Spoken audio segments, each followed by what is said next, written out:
Assalamualaikum warahmatullahi wabarakatuh. Berjumpa dengan kami kembali di NI Channel. Salam sejahtera bagi kita semua. Pada kesempatan video kali ini saya akan membagikan cara mencetak dokumen dari halaman belakang ke halaman depan.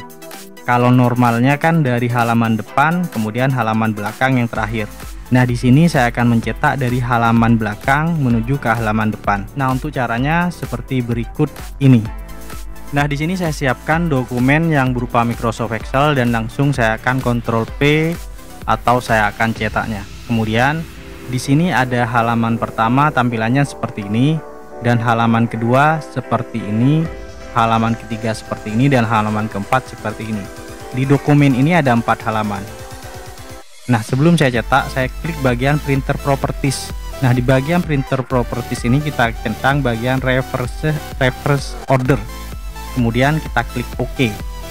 Selanjutnya langsung kita eksekusi dengan cara kita klik print. Nah, nanti otomatis yang dicetak lebih dahulu adalah halaman belakang menuju ke halaman depan. Di sini kan ada 4 halaman, jadi halaman 4 yang pertama dicetak, kemudian 3, 2, dan 1. Nah, di sini saya menggunakan printer Epson.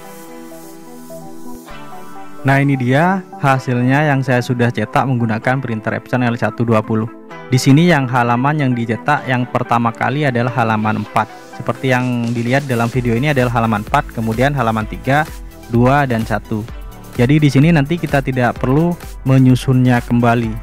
Kalau biasanya kan kalau mencetak dari halaman awal, otomatis yang halaman terakhir tuh ada di atas. Kalau menggunakan cara ini, halaman yang di bawah pasti ada di bawah, halaman yang di atas pasti ada di atas.